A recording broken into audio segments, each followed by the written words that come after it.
So I'm not very good at filming and cooking at the same time. So I thought, let me just prep and then I'll show what I've done. In case you're wondering, this is my cast iron pan. I just sprayed some oil in it so that it can be sort of seasoned a little bit. I've been using it for a while, but whenever I wash it, again, I try to respray it. This is my casserole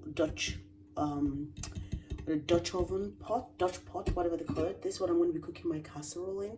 It's a Cuisinart one. I bought it recently, and I already made a pot of beans. The beans was very nice, really softened very well.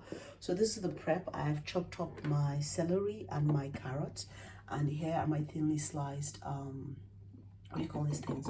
Onions. I had to go borrow some flour from my neighbor because I don't have any in the house. And my neighbors are kind of cool. I get along with some of them. I don't get along with some of them, but they lent me that. So what I'm going to now start doing is putting together all the herbs and spices for this casserole. Just for context, I am using in case you're wondering what this is. So this, I'm going to be doing an oxtail beef casserole. So I have tried as much as I possibly can to cut the fat off of most of the oxtail, but I'm soaking it in some water so that I can get some more of the blood out. I did this a bit yesterday. I don't think I got all the blood out, so I decided to just soak it a little bit more this morning so I can get some more of the blood out. I'm using the BBC Good Food recipe for this casserole. So now I've done all of this. I have bay leaves. I don't have thyme sprigs, but I do have thyme, so I'm going to use thyme. It's dry thyme, not the fresh thyme. I have butter. Obviously, my house always has butter. Tomato paste. I'm not going to use Worcestershire sauce. I'm going to be using just the Maggi sauce as opposed to the Maggi itself. So just using this liquid seasoning for Maggi.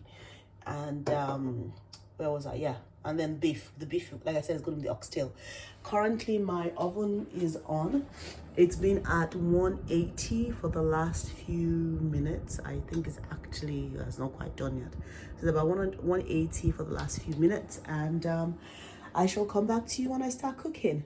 And in case you're also wondering what this is a wax melt. It's lavender and bergamot, and when I'm cooking certain meals that I think are quite pungent, I'd like to have this on just to help to counter the smell of the food a little bit. So that's what you're seeing here. Okay, so I've softened the onions, the chunky carrots, celery, and I put bay leaves and the thyme in there. Mixed it together with 1 tablespoon of olive oil and 1 tablespoon of butter. So next is I'm going to put some of the flour.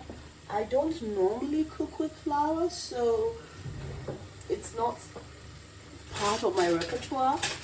Just for context, guys, this is my first time making a casserole, so bear with me if I don't get it in quite the way I should get it. I'm learning. It's a learning process, and rather than I'll just make it a bit more. Rather than say that we'll never try anything new, I say let's try and see. So I need to stir this until it stops looking dusty, they say. Then I need to add the 2 tablespoons of tomato puree, which I have. I'm a Nigerian household again, so yeah. 2 tablespoons of Worcestershire sauce, which in my case is going to be the Maggi sauce, and 2 crumpled beef stock cubes, which for me is going to be the Maggi cubes instead. So let's continue and see how this goes. I don't know when it's gonna stop looking dusty.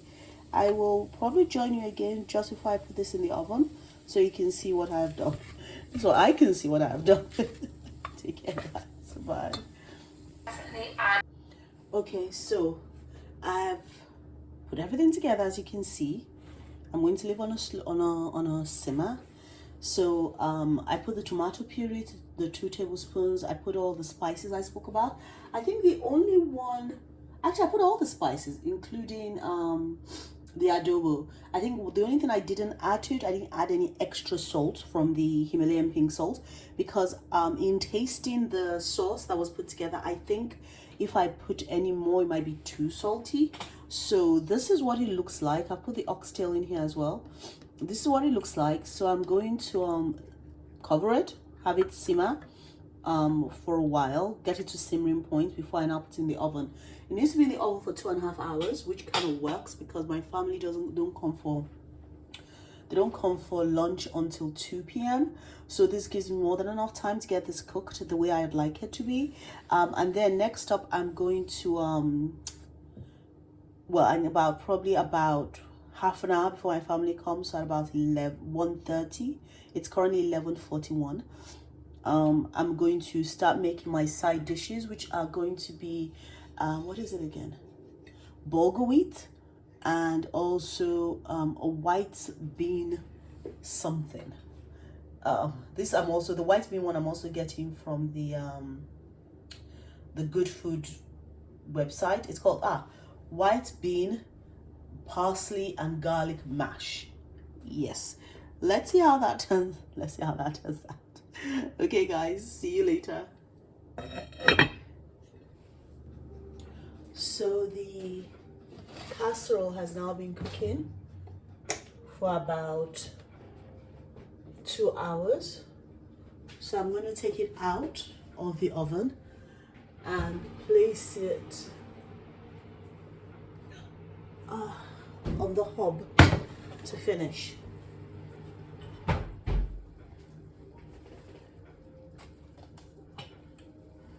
Now, please bear in mind that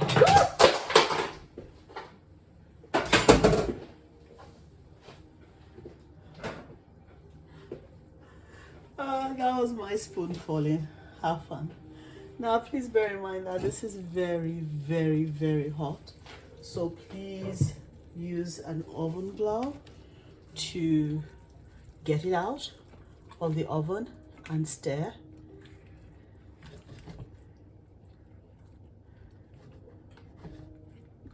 So what you want it to do now over the hob is to thicken and just get a bit softer. Yeah, it's very soft. Like the meat is so soft, I'm able to cut it with this silicone spoon that I have.